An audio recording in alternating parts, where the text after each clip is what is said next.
어, 저희가 그 여호수아를 나눈 게 2018년 1월부터였거든요. 2018년 1월이면 정말 까마득한 나름 까마득한 시간이죠. 2018년, 19년, 20년, 21년, 22년.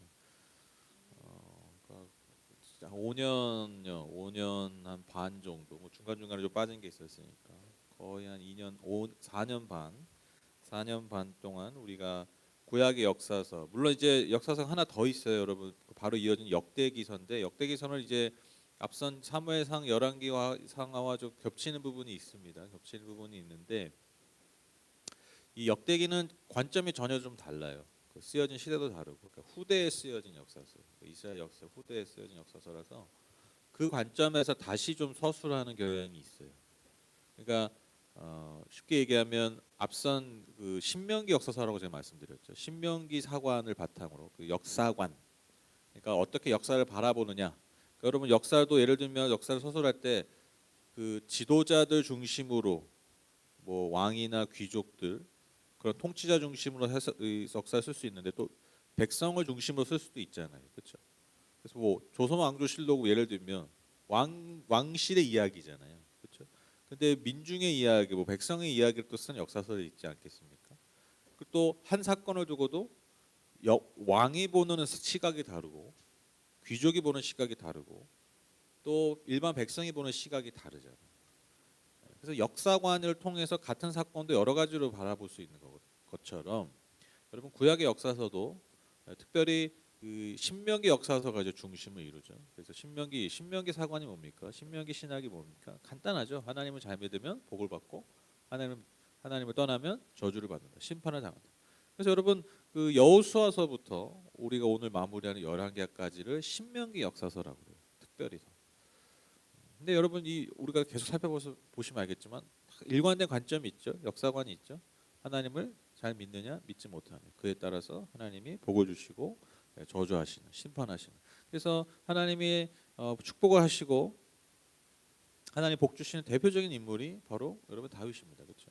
다윗이 하나님을 잘 섬겼고 하나님의 마음을 잘 알았기 때문에 또 그 마음을 통해서 잘 이스라엘 백성을 통치했기 때문에 하나님이 그에게 복을 주셨고 그의 아들 솔로몬 때까지 복을 주시는데 근데 솔로몬 때부터 하나님을 떠나기 시작하면서 나라가 분열되고 또 하나님이 결국에는 기다리고 참다가 결국 북이스라엘과 남유다가 멸망할 수밖에 없는 이야기. 그게 여러분 이제 신명기 사가의 이 역사관을 담은 이 신명기 역사서라는데 이제 역대하 상하는 이제 그 이후에 심판을 당한 이후에 다시 이스라엘을 회복할 때 무엇이 중요하겠어요?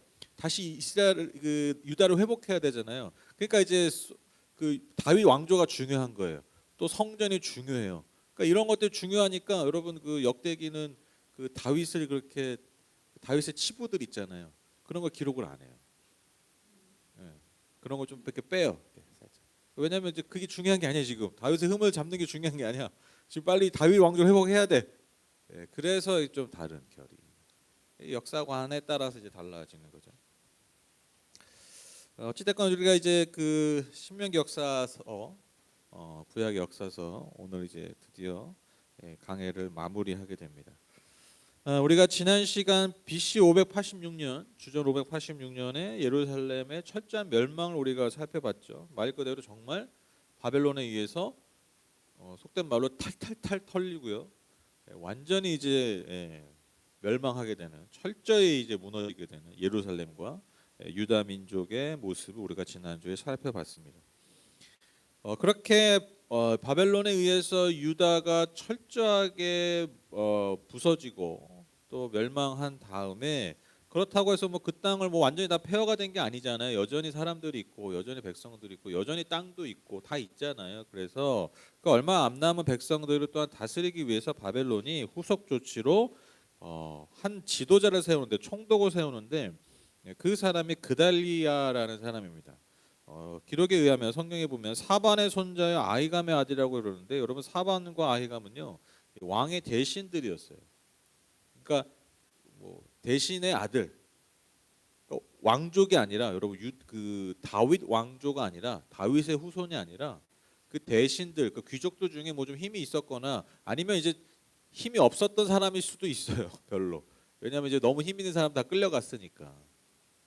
어찌 됐건 다윗 왕조 후손이 아니라 일반 신하의 후손을 통해서 총독으로 삼았다라는 거예요. 왜 그랬는지 여러분 아시죠? 예, 또 왕족 세워놓으면 또 이제 또 반란할 거야. 그래서 이제 완전히 이제 전혀 다른 사람을 통해서 총독을 임명해서 남은 유다 민족을 다스리게 했다라는 것이죠. 그러니까 여기서 뭐 알 수 있는 것, 알 수 있다시피 이제 유다 땅에서 다윗의 가문이 후손이 더 이상 왕으로서의 역할을 감당할 수 없게 됐다라는 것을 분명하게 알려주는 순간인 것이죠. 그러니까 이제 진짜 끝난 거예요. 이제 끝났다. 다윗 왕조는 끝났다. 이걸 딱 알 수 있는 거죠. 그달리아는요 철저히 파괴된 예루살렘에서 이 진모를 볼 수가 없죠, 그렇죠? 그래서 청와대에서 용산으로 옮기듯이 예루살렘이 아니라 미스바라는 곳을 중심으로 해서 유다를 다스리게 됩니다. 그래서 이제 그 미스바로 이제 그달리아가 옮기니까요. 그나마 남아있던 또 지도자급 인사들이 있었습니다. 그 사람들이 이제 거기로 모이게 되죠.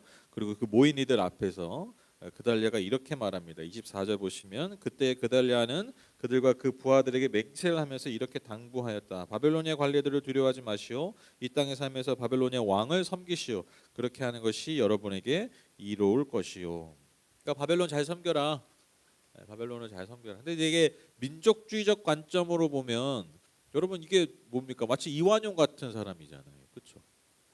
그리고 뭐 옛날에 우리나라도 조선 총독부가 있어서 총독이 와서 다스렸는데 그래도 일본 사람이 다스렸단 말이에요. 일본 사람 총독이었죠. 여러분 잘 아시는 뭐 이토 히로부미 뭐 이런 사람들. 그런 총독들이 다스렸단 말이에요. 근데 여러분 우리나라 사람인데 총독으로 해서 이런 얘기를 했다고 그러니까 민족주의적 관점으로 보면 참 받아들일 수 없는 그런 사람이고 그런 말이죠. 그리고 여러분 아시다시피 이 당시 예레미야가 있었는데 예레미야가 활동을 했었는데 여러분 예레미야도 포로로 끌려가는 유대 민족에게 뭐라고 얘기합니까? 그 땅에 가서 잘 살아라. 그 땅에서 기도해라.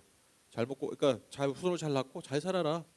물론 이제 하나님의 때 하나님의 때 다시 뭐 구원하시겠지만 뭐 반란을 일으키고 뭐 저주를 하고 그러지 말고 오히려 축복하고 잘 살아라. 그렇게 얘기해요. 그러니까 여러분 예레미야도 사실 민족주의적인 관점에서 보면 우리 식으로 얘기하면 친일파 아주 앞잡이 진짜 앞잡이죠. 옛날에 뭐 한국 신민으로서 뭐 잘 살아야 됩니다. 뭐 이렇게 막 변절한 사람들이 있었잖아요. 그 지금도 막 욕 먹고 그러잖아요. 근데 저는 이제 뭐 이거를 뭐 이 부분에 대해서 이제 여러 가지 논의가 할 수 있겠지만 그러니까 뭐 간단하게 한번 생각해 볼 게 뭐냐면 그러니까 성경은요 민족주의를 그렇게 지지하지 않아요. 그러니까 성경은 그 민족주의보다 더 중요한 게 뭐냐면 우리가 하나님 앞에 어떻게 살아가나 하나님의 백성으로 어떻게 살아가나 그리고 여러분 이게 단지 너희가 그 민족을 잘 섬겨라 그러면 니들이 잘 살 것이다 이게 아니잖아요. 너희는 지금 심판의 때야. 그러니까 그 심판의 때가 지나야 하나님이 너희를 구원하실 거야. 바벨론은 도구에 불과해. 이 얘기거든요. 그러니까 바벨론을 잘 섬겨서 그들과 잘 이게 핵심이 아니라 지금은 너희는 어쩔 수 없는 심판을 받는 그 기간이기 때문에 70년이 지나야 그들이 회복되잖아요. 그러니까 그 기간 동안 하나님의 뜻 안에서 최선을 다해서 부르신 자리에서 잘 살으라는 거예요. 그 의미지 무슨 뭐 친일 우리 식으로 얘기하면 친일이라고 친 바벨론 해라 이런 의미가 아니라는 거예요. 이제 그거를 잘 이제 좀 결을 우리가 잘 좀 살펴봐야 되는데 이제 이런 부분을 통해서 이제 또 여러 가지 이제 말들이 나오는 거죠. 또 이런 거 가지고 또 뭐 예를 들면 뭐 친일을 해야 된다. 뭐. 그러니까 이렇게 단순하게 적응해서는 안 된다. 다시 말씀드립니다. 성경은 민족주의를 넘어섭니다. 그리고 여러분 아시다시피 민족주의가 얼마나 사실 큰 폐해를 일으켰는지 여러분 우리가 역사를 통해 너무 뼈저리게 배우지 않습니까? 여러분 그 히틀러가 유대인 600만 명 죽이고 뭐 집시들은 더 많이 죽였어요. 제가 알기로. 그러니까 수많은 민족들을 왜 죽였습니까? 그러니까 아리안 민족주의. 그러니까 자기 민족이 우월하다. 그리고 우리 민족의 우월성을 잘 지키기 위해서 죄송합니다. 저는 작것들은 다 빨리 그 씨를 말려야 돼. 왜 우리의 순수 혈통을 잘 지키기 위해. 그러니까 이런 맥락이에요. 그러니까 이게 민족주의거든.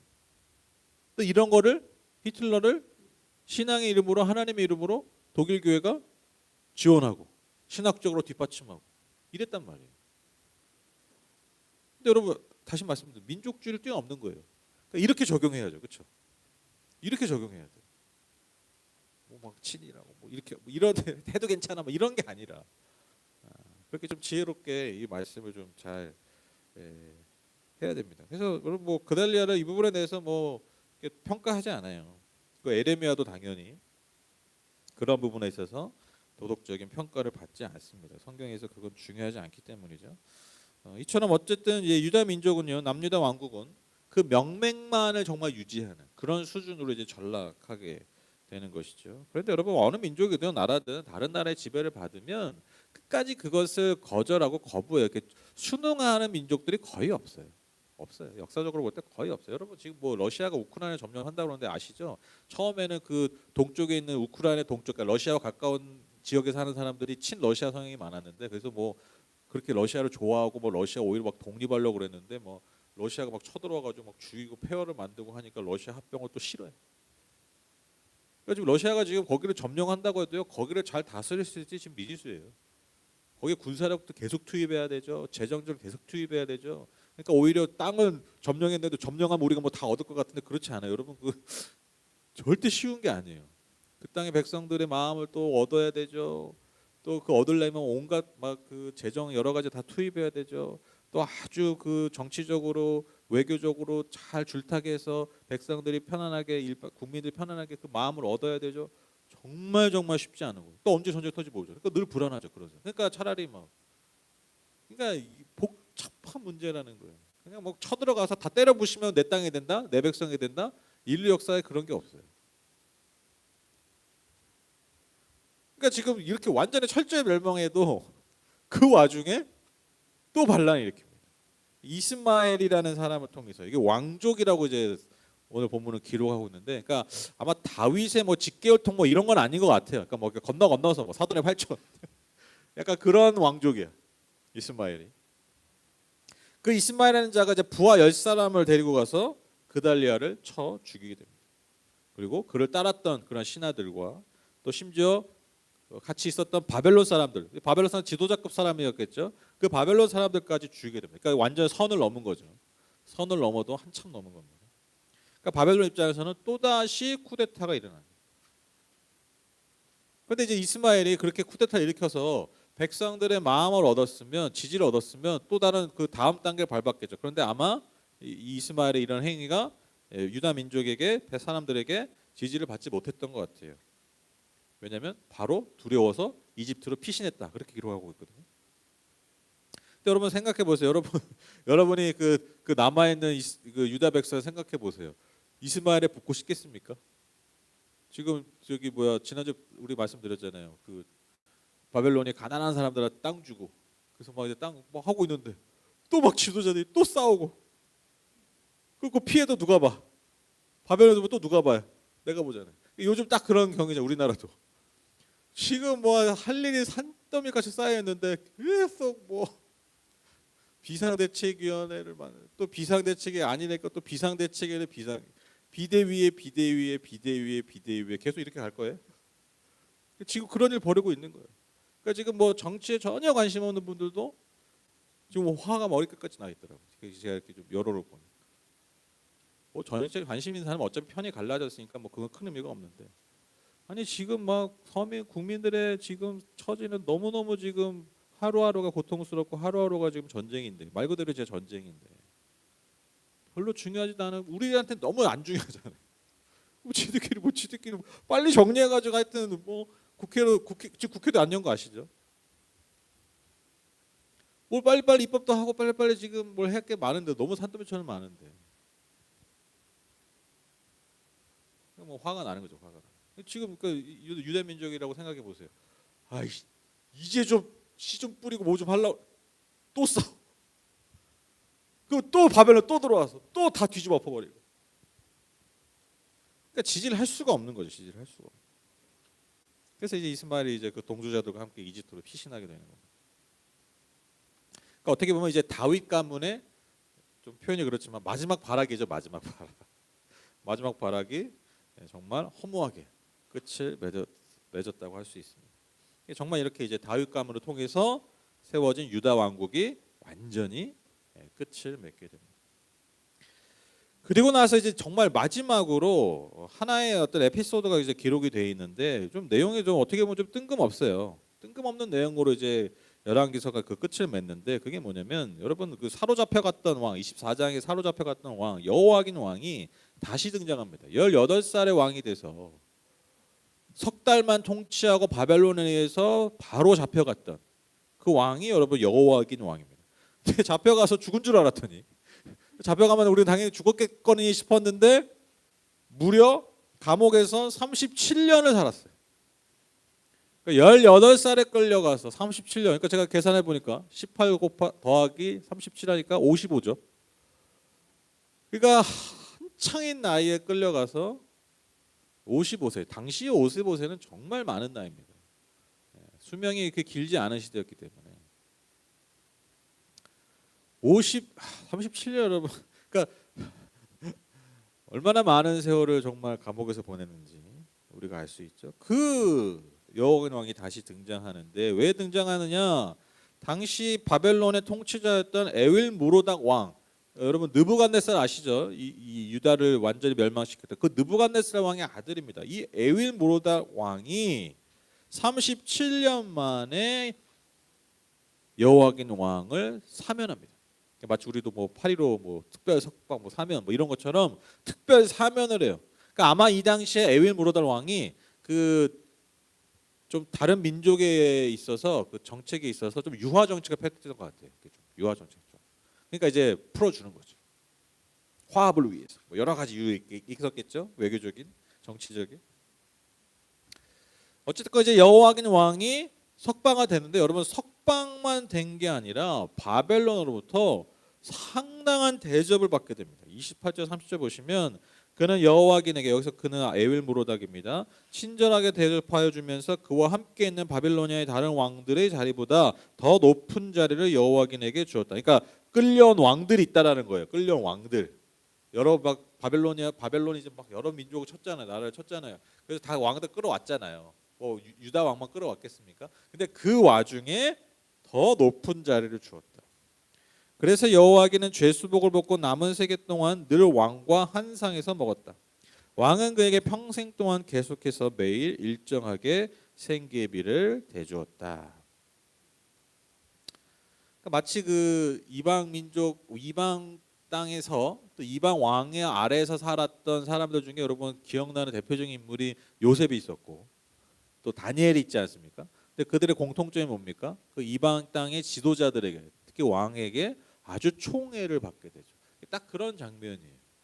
그러니까 여호와긴 왕이 유독 다른 왕들에 비해서 더 바벨론 왕에 의해 인정받고 높은 자리에 오르고 그가 죽을 때까지 평생 그 왕의 도움으로 잘 살았다.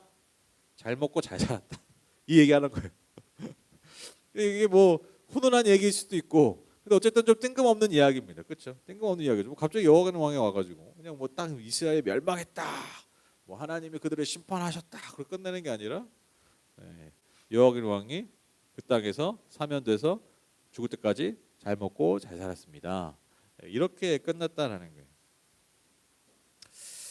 거예요. 제가 어제 이제 마지막 그 열왕기서 이 마지막 단락을 이렇게 마무리하는 이 단락을 이렇게 계속 보면서 묵상하면서 무슨 생각을 했냐면 이 마치 이 장면이 그 앞선 그 역사서 전체, 그 여호수아서부터 열왕기하까지 이 전체의 내용을 마치 요약해 주는 듯한 느낌을 받았어요.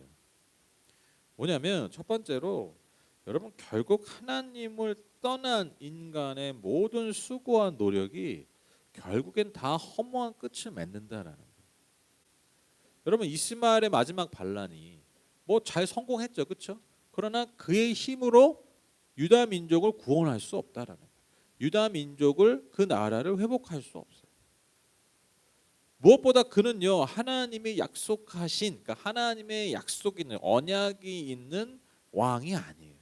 즉 하나님이 세우신 왕이 아니에요. 그가 아무리 스스로 왕이 되고자 했다 할지라도, 그리고 정말 그것이 성공한 듯 보인다 할지라도 하나님께서 그것을 인정해 주시지 않으면 여러분 그는요 한순간도 왕으로 살 수 없다라는 거예요.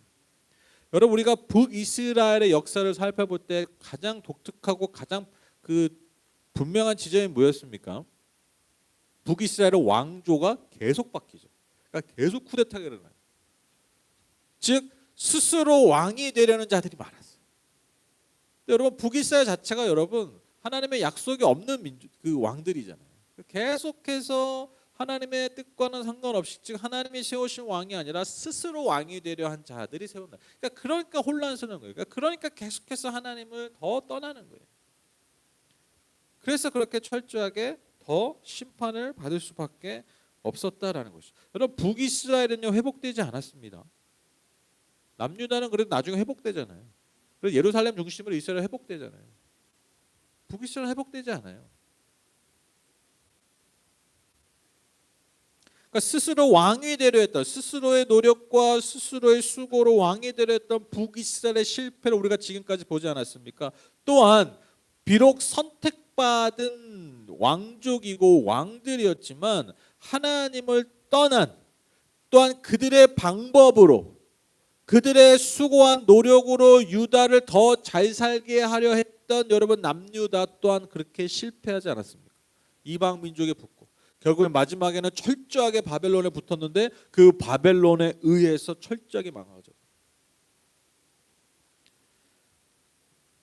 그러니까 다시 말씀드리면 철저하게 하나님을 떠난 삶에서 스스로 왕이 되려 했고 하나님을 떠난 상태에서 스스로 그 나라를 이루려 했던 여러분 북이스라엘과 남유다가 철저하게 망한 것처럼 저는 오늘 이 장면이 마지막 이 장면이 딱 그것을 요약해서 보여주는 것 같아요. 너무 초라한 이야기지만 안 돼. 여러분 인간의 노력과 수고가 심지어 여러분 인간의 의로움도 즉 하나님 앞에서 있는 의로움도요 여러분 인간을 구원할 수 없어요.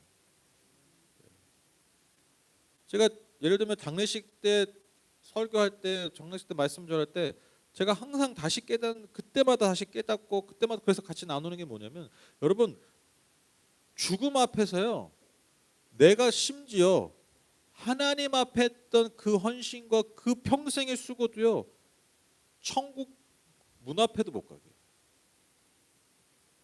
그러니까 죽음 앞에서는요 내가 주를 위해 했던 모든 일도 사실 의미가 없어요. 오직 주님이 나를 위해서 해주신 일만 의미가 있어요. 죽음 앞에서. 그러니까 여러분 하나님을 떠난 그 모든 수고와 그 모든 노력에 사실 무슨 의미가 있겠어요?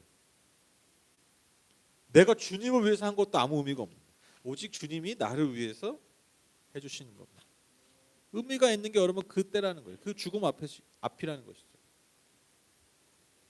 성경은 계속해서 우리에게 그것을 말씀하고 있어요. 이 역사서가 우리에게 계속해서 말씀하는 게 그거예요. 너희들의 수고한 노력으로 너희들이 사는 것이 아니라 내 약속 안에서 내 은혜 아래서 내 헷세다 안에서 너희가 진짜 살 수 있다. 구원을 얻을 수 있다. 이것을 계속해서 강조하고 있는 거예요. 그래서 여러분 우리가 역사를 통해서 철저하게 여러분 그 세 가지 메시지가 뭐냐면 여러분 단지 이게 너무 단순한 거예요. 뭐 예를 들면 뭐 이스라엘 백성들이 하나님께 범죄했기 때문에 우상 숭배했기 때문에 그래서 망했다. 그러니까 여러분 우리는 우상 숭배하지 맙시다. 우리는 이건 너무 단순한 적용이에요.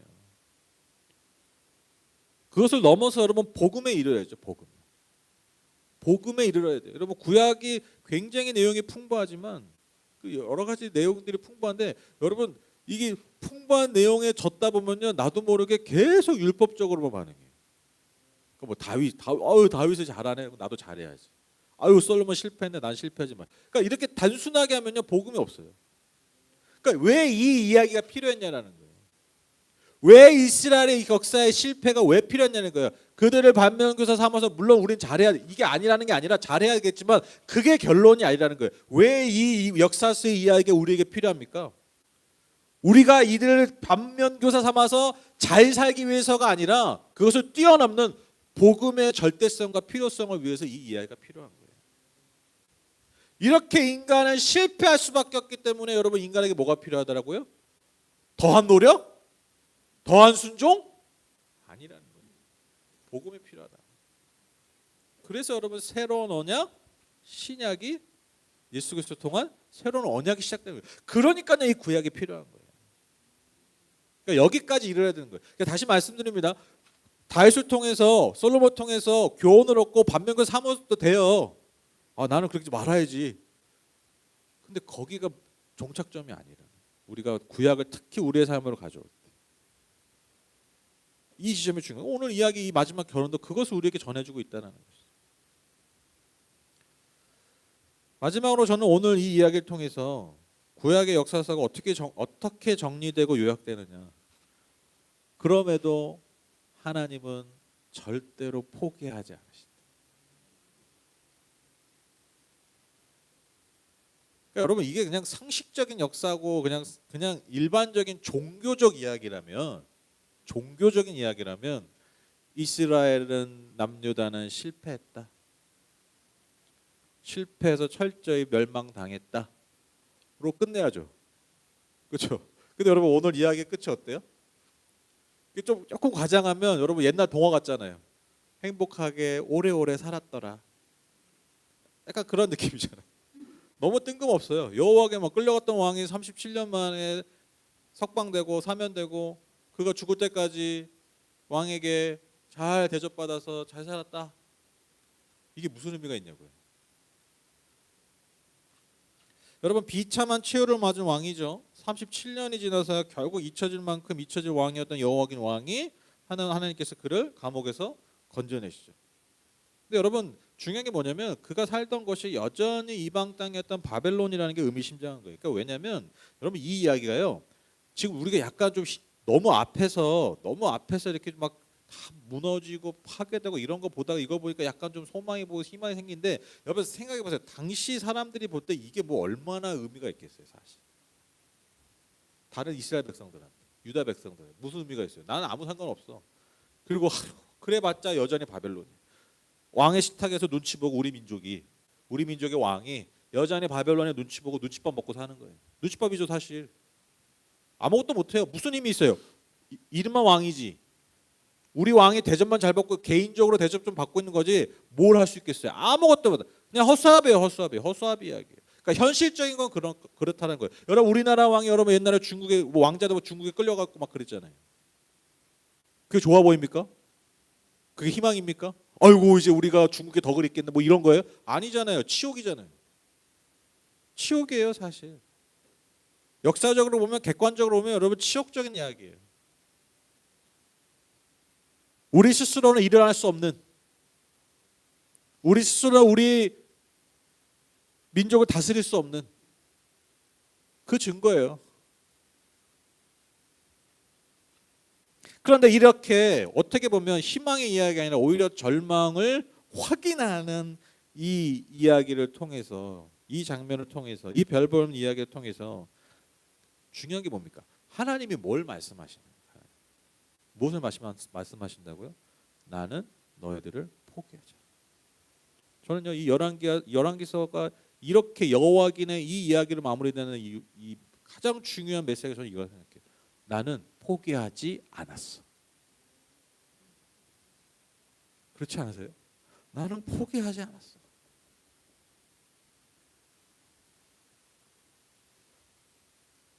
그러니까 사실 여러분 그 지난주에 열왕기서가 끝나야 돼요. 21절에. 다 무너졌고 다 털렸다. 끝. 근데 하나님 오늘 이 이야기를 통해서 마지막으로 이스라엘 백성들에게 주신 이 메시지가 뭡니까? 나는 절대로 너희들을 포기하지 않았어. 그리고 바로 너희들이 생각하는 그 절망의 자리에서 역설적으로 그 절망의 자리에서 다시 시작할 거예요. 그래서 여러분 우리가 더 이제 건너뛰면 여러분 에스겔에게 하나님 환상 가운데 나타나셨어요. 바벨론에서 하나님이 세일을 하시잖아요. 그래서 여러분 성전의 환상 아시죠? 성전 문지방에서 물이 나와서 그것이 발을 차고 무릎을 차고 이제는 뭐 헤엄을 칠 수밖에 없는. 그래서 많은 생명을 살게 하는 그런 환상들을 통해서 그 절망의 자리에서 하나님이 새롭게 하나님의 구원의 이야기를 시작하신다. 그러니까 여러분 딱 지금 끝나는 게 약간 좀 다음 26장이 있을 것 같잖아요. 그렇죠? 26장이 있어야 돼. 여기서 다시 시작하시겠다. 이 절망의 자리, 이 무기력한, 마치 여호와긴처럼 이 무기력한 모습, 이 무기력한 자리에서 하나님이 다시 시작하신다. 여러분, 기독교 신앙이 뭘까요? 기독교를 믿는다는 게 뭘까요? 기독교 신앙이 뭘까라고 제가 어제 생각해 보니까 뭐 여러 가지로 표현할 수 있겠지만 저는요, 기독교가 한마디로 얘기하면 이거 같아요. 십자가에서 구원을 발견하는 종교. 그렇죠? 그러니까 근데 이게 당연하지 생각할 수 있는데 여러분, 이게 어마어마한 말이에요. 여러분, 십자가에서 구원을 발견하는 종교. 이게 무슨 의미입니까? 여러분, 십자가는요, 무엇의 상징이었다고요? 심판의 상징이에요. 죽음의 상징이에요. 패배의 상징이에요. 저주의 상징이에요. 절망의 상징이에요. 근데 여러분, 이 십자가를 통해서 뭘 발견한다고요? 구원을 발견하는 거죠.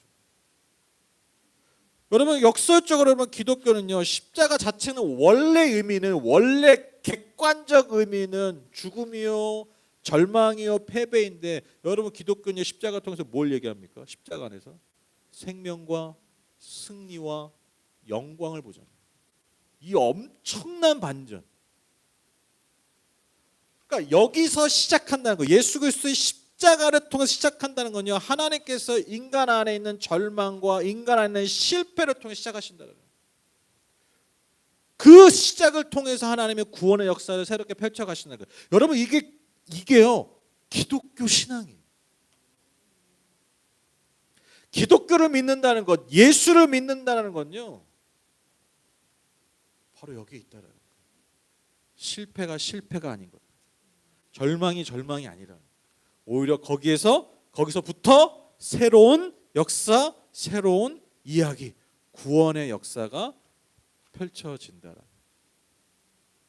여러분, 이스라엘의 실패한 자리, 아니 모든 인간이 실패한 자리에 오신 분이 누굽니까? 예수 그리스도. 그 예수 그리스도의 십자가와 부활을 통해서 인간의 자리에 오셨는데, 그 인간의 자리가 뭐라고요? 실패 자리예요. 이스라엘 땅에 가신 거잖아요. 근데 거기서 그분의 십자가와 부활을 통해서 영원한 생명과 영원한 승리를 선포하시고 이루셨다라는 거예요. 여러분, 이게 기독교 신앙이에요. 그래서 여러분, 구약이 중요한 거예요. 그래서 구약이 중요한 거예요. 아유, 실패, 맨날 죄 짓고 맨날 실패하고 맨날 지긋지긋해. 이스라엘 지긋지긋해. 우리가 그렇게 지긋지긋하게 살아요. 우리가 그렇게 지긋지긋하게 산다. 하나님 입장에서 우리가 이스라엘 역사 보면 지긋지긋하잖아요. 열왕기서 3번에서가 지긋지긋하고 지긋지긋, 그냥 너무 심하고 너무 진짜 못 봐주겠고, 진짜 어떻게 인간들이 다 이럴 수 있나. 근데 여러분, 하나님 우리를 보실 때 그런 막 넌 어떻게 그러니 맨날. 여러분, 하나님 우리 그렇게 보시는 게 아니잖아요. 우리는 지긋지긋하게 보지만 하나님 우리 그렇게 보시지 않죠. 왜 그렇게 보시지 않습니까? 예수 그리스도를 통해 우리를 보시기 때문에, 십자가의 렌즈를 통해서 우리를 보시기 때문에. 여러분, 그 하나님이요, 하나님 본체 시력으로 보시면요, 우리 다 그냥 다 불구덩이에 있어야 되니까요 지금. 하나님이 그 본체 시력으로 보시는 게 아니라, 근데 그 아시죠? 이렇게 쓰면 되게 멍청해 보이는 안경이 있죠. 그 도수 높아가지고, 예, 멍청해 보이는 안경이 있잖아요. 그거 끼면 잘 보입니까? 안 보입니까? 안 보이죠. 잘 안 보이죠. 그게 은혜예요. 하나님이 십자가의 렌즈를 통해서 스스로 시력을 낮추지. 하나님께 좀 죄송한 표현이지만 하나님 스스로 바보가 되십니다. 우리가 아유 저런 안경 써, 저도 뭐 아유 저도 어떻게 저렇게 생겼냐? 막 웃잖아요. 하나님 그걸 감내하시는 거예요. 아니, 하나님은 뭐 하는, 그냥 다 쓸어버리고 다시 시작하면 되는 거 아니에요? 뭐 하나님, 여러분 뭐 지구 하나 못 만들, 우주가, 여러분 우주 지금도 팽창되는 거 아시죠? 그게 하나에서 뭐 별 하나 못 만드시겠습니까? 스스로 바보가 되시고,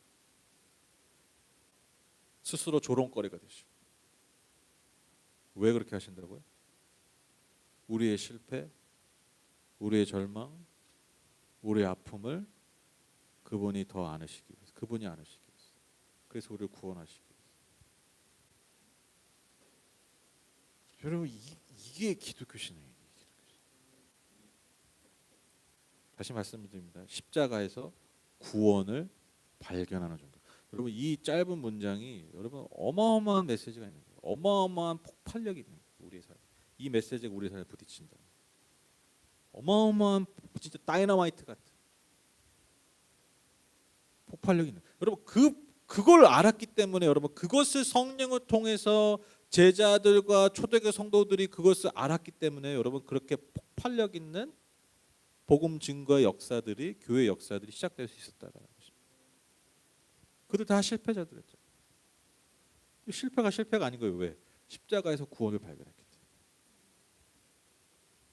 여러분 오늘 설교의 제목입니다. 새 역사 새 이야기 시작. 오늘 마지막 이야기, 구약 역사서의 마지막 날인데 마지막 이야기네. 역사의 마침표 같은데 아니죠. 여러분 오늘 읽으셨다시피 하나님이 새로운 역사 새로운 이야기를 시작하시겠구나. 우리가 알 수 있죠. 진정한 왕이 오십니다. 그게 누굽니까? 예수 그리스도. 그 새 역사, 새 이야기를 시작하실 것을 여러분 오늘 이야기를 통해서 오히려 우리에게 말씀하고 계십니다. 이스라엘의 철저한 멸망은요, 여러분 새 역사, 새 이야기의 시작이 됩니다. 이스라엘의 그 처절한 실패가 오히려 진정한 구원의 시작이 됩니다. 그래서 여러분 우리의 실패는요 실패가 아닙니다. 이 땅에서의 실패는 절대로 실패가 아닙니다. 절대로 여러분 이 생각을 들 수는 있죠. 아 실패한 것 같아. 실패야. 들 수 있어요. 왜 안 들겠어요? 아유 졌어. 들 수 있어요. 그런데 여러분 바로 그 생각 뽑아버리세요. 여러분 그때 십자가 보는 거예요. 뭐 십자가를 무슨 종교적인 이런 무슨 부적처럼 보는 게 아니라 십자가 통해서 뭘 보라는 거예요. 부적처럼 이게 이렇게 무슨 기운이 있어가지고 나를 지금 이런 게 아니라 여기서 여러분 십자가의 의미를 보라. 그래서 십자가를 바라보라는 거예요. 아 실패가 아니야. 아니 오히려 실패를 통해서 새로운 역사, 새로운 이야기가 시작될 거예요. 여러분 그게요 기독교 신앙. 그게 우리가 예수를 믿는 이유고 예수가 우리의 진정한 왕이신 이유고 우리가 영원히 예수를 노래하고 찬양하는 이유입니다. 오늘 역사서의 마지막 이야기를 통해서 우리가 다시 한번 예수 그리스도께서 우리의 왕이 되신 것을 기뻐하며 감사하며 노래하는 저와 여러분 되셨으면 좋겠습니다. 나아가서 여러분 이 실패 이야기를 통해서 우리의 삶은 우리의 영혼은 결코 그리스도 예수 안에서 실패하지 않고 실패하지 않는 것을 넘어서 하나님 우리에게 영원한 승리와 영광을 주실 것이라는 그 믿음을 가지고 그 소망을 가지고 오늘 이 역사서를 덮었으면 좋겠습니다. 요한복음 3장 16, 17절 이 말씀 너무 좋더라고요. 오랜만에 너무 잘하는 말씀입니다. 하나님께서 세상을 이처럼 사랑하셔서 외아들을 주셨으니 이는 그를 믿는 사람마다 멸망하지 않고 영생을 얻게 하려는 것이라. 하나님께서 아들을 세상에 보내신 것은 세상을 심판하시려는 것이 아니라 아들을 통하여 세상을 구원하시려는 것이다. 이게 기독교 아닙니까? 세상 이처럼 사랑하서 어떻게 이처럼 사랑해? 못 사랑해? 여러분 구약 역사서 그렇게 다 봤는데 어떻게 이 세상을 사랑하겠어요? 하나님 그러신 분이라. 주기도문 예배를 마치겠습니다.